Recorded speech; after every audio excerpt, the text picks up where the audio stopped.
kira-kira selisihnya itu ada sekitar 744 miliar 540 juta 374.314. Data capture pada PT Bank Rakyat Indonesia terbuka tahun 2019 sampai 2024. Sebelumnya izinkan kami menyampaikan ucapan terima kasih kepada para pihak, khususnya yang ada di PT Bank Rakyat Indonesia, pada Direktorat Kepatuhan, dan yang lainnya yang telah bekerja sama dengan kami untuk membongkar ya praktek-praktek tindak pidana korupsi yang dilakukan oleh oknum-oknum di Bank Rakyat Indonesia. Tentunya itu menjadi sebuah komitmen bagi Bank BRI dan juga bank-bank lainnya untuk menjaga kepercayaan dari masyarakat.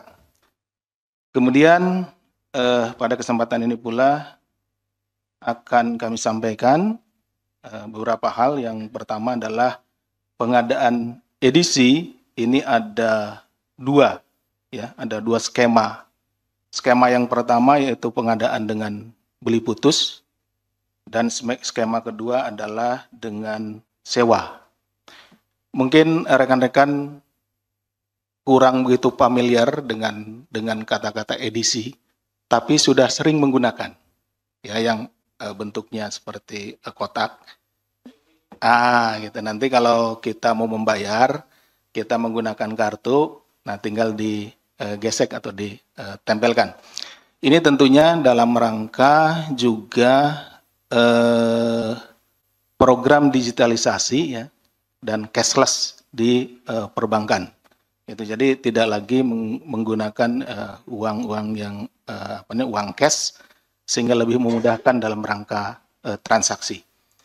Secara garis besar pengadaan ini nilainya adalah 2,1 triliun. Jadi dari dua tadi, pengadaan beli putus dengan sewa, nilai anggarannya adalah 2,1 triliun.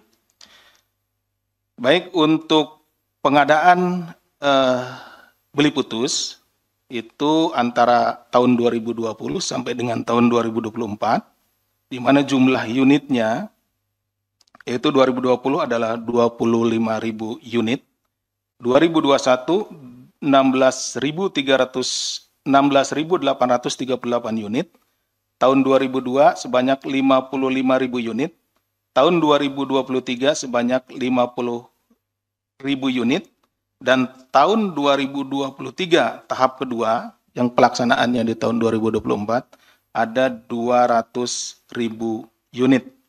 Ya. Ini karena ini tersebar di seluruh Indonesia ya. Anggaran untuk pengadaan edisi Briling menggunakan anggaran investasi TI milik Direktorat Digital, IT, dan Operation BRI. Total nilai pengadaan edisi Android keseluruhan senilai 944.794.220.000 dengan jumlah edisi secara keseluruhan ada 346.838 unit. Nah, tadi yang beli putus ya. Oke. Kemudian yang kedua, bahwa selain pengadaan edisi Briling, PT BRI Persero terbuka juga melakukan pengadaan full managed service atau FMS edisi single acquirer skema sewa untuk kebutuhan merchant BRI sebagai berikut. Pengadaan FMS edisi tahun 2020 anggarannya sebesar 581.790 juta rupiah menggunakan mata anggaran managed service IT tahun 2020 dengan jangka waktu selama 3 tahun. Realisasi pembayaran dari BRI kepada vendor atau penyedia atas pelaksanaan pekerjaan FMS edisi tahun 2020 dilakukan pada tahun 2021 sampai 2023. Ini kan ada jangka waktunya nih, sewanya 3 tahun ya. Di 2020 kontraknya, 2021, 2023 pembayarannya. Dengan detailnya sebagai berikut. tahun 2021 senilai 29 miliar 736 juta 736.015 rupiah. Tahun 2022 176 miliar 430 juta 541.116 rupiah. Dan di tahun 2023 senilai 418 miliar 176 juta 563.612 rupiah. Kemudian di tahun 2023 ada perpanjangan di sini ya, ada perpanjangan. Tadi kan di awal 2020 itu kontraknya 3 tahun, 2021 sampai dengan 2023. Di tahun 2023 ada perpanjangan kontrak. Anggarannya senilai 3,1 triliun. Ya ini untuk yang perpanjangan selama 3 tahun, tapi ini masih berjalan nih. 2024, 2025, 2026 gitu ya. Jadi masih berjalan. Menggunakan anggaran biaya managed service, e-channel dan UKO milik divisi ESG, IT Strategy and Governance di Direktorat Digital, IT dan Operation BRI. Realisasi pembayaran dari BRI kepada vendor penyedia atas pelaksanaan pekerjaan FMS edisi 2023 dilakukan pada tahun 2024 dengan nominal 634 miliar 206 juta 669.744. Nah, pada titik ini dari pihak BRI ya tadi yang di awal telah saya sampaikan, khususnya bagian pengawasan, kemudian bekerja sama dengan kami melalui melakukan penyelidikan. Sehingga dari 3,1 triliun tadi realisasinya itu baru 634 miliar 206 juta 669.744. Nah, jadi keburu masuk ya, keburu ada informasi ke kita teman-teman di BRI di bagian pengawasan di Direktorat Kepatuhan. Dan kita bekerja sama untuk menghentikan praktek-praktek korup yang dilakukan oleh oknum-oknum yang ada di BRI. Ya, sehingga kalau bisa dibilang dari 3,1 triliun itu bisa dihentikan nih di angka 634. Berarti paling tidak yang 2,3 triliunnya itu masih utuh gitu ya, masih anggaran itu masih belum digunakan. Jadi paling tidak dengan dilaporkannya kepada kami, kemudian kita lakukan upaya penegakan hukum, BRI, rekan-rekan di BRI bisa mencegah terjadinya tindak pidana korupsi dengan anggaran sekitar 2,3 ya. Tapi secara keseluruhan dari anggaran yang sudah digunakan tadi 942 miliar sekian ditambah 634 miliar sekian, maka yang sudah digunakan itu sekitar 2,1 ya. Total realisasinya ini, maaf, ini total realisasi pembayaran atas pengadaan edisi sewa pada 2021-2024. Ini tadi, tadi kan yang di perpanjangan tadi ya. Oke, adalah 1,2 1.258 juta 550.510.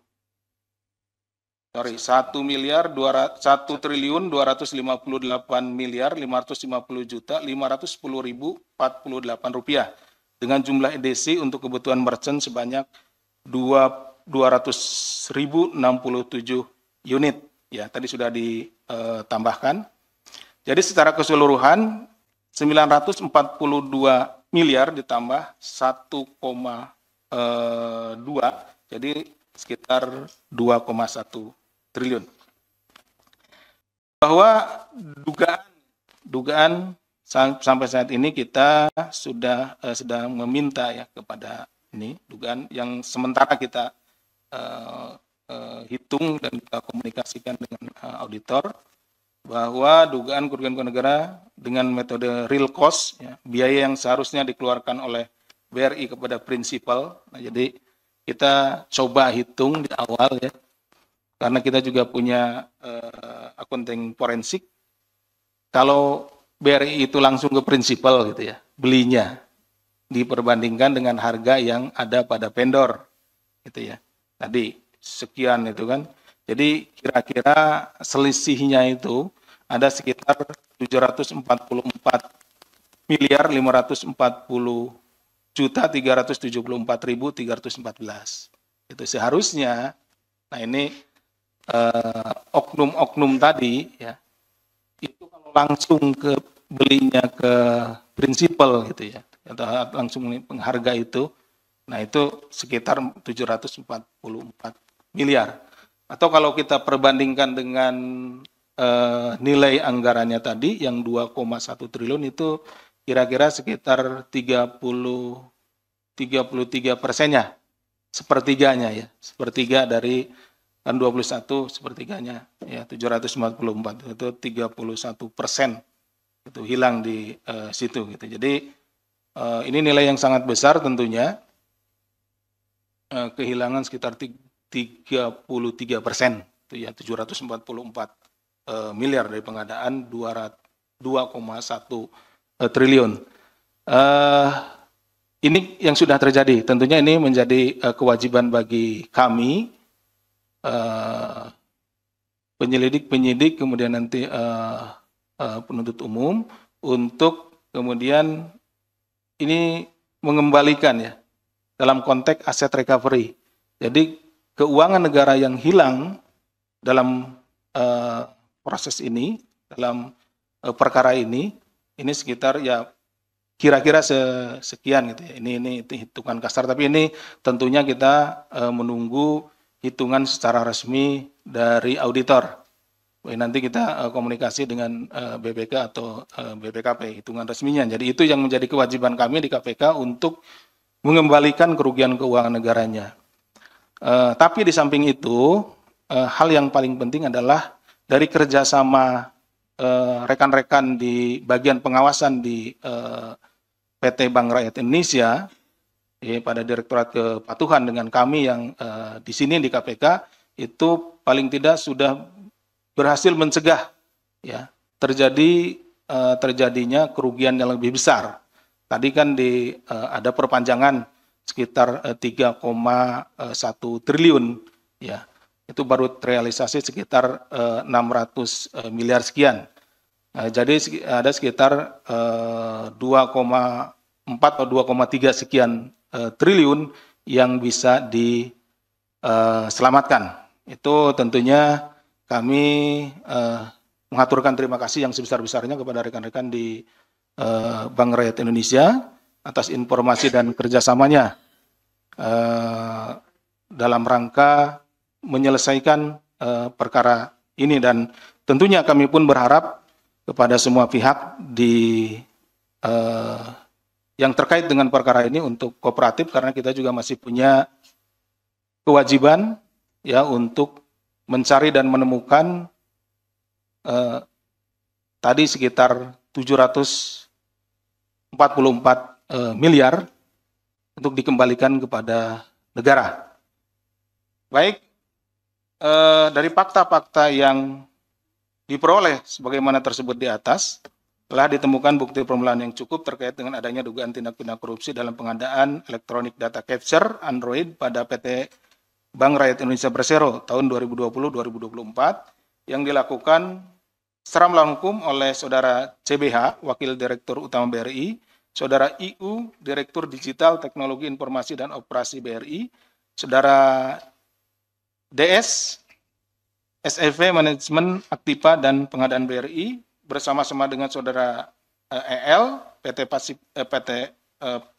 PCS, dan Saudara RSK, PT Beringin Inti Teknologi, yang memperkaya diri sendiri, orang lain, atau korporasi sehingga menimbulkan kerugian keuangan negara yang dirugikan negara, sebagaimana melanggar pasal 2 ayat 1 atau pasal 3 dan pasal 18 Undang-Undang 31 tahun 99 tentang pemberantasan tindak pidana korupsi, sebagaimana telah diubah dengan Undang-Undang nomor 20 tahun 2001 tentang perubahan atas Undang-Undang nomor 31 tahun 1999 tentang pemberantasan tindak pidana korupsi. Junto pasal 55 ayat 1 ke 1 Kitab Undang-Undang Hukum pidana, dan terhadap perbuatan tersebut dapat saat ini sedang dilakukan penyidikan. Jadi saat ini penyidikannya sedang berlangsung. Kita sudah menetapkan 5 orang ini. Nanti kita tentu akan update ke depannya. Jika ditemukan bukti-bukti baru dan mengarah kepada beberapa pihak yang perlu atau patut dimintai pertanggungjawaban, ya tentu kami juga akan melakukan penetapan berikutnya atau melakukan upaya-upaya hukum berikutnya terhadap para pihak tersebut.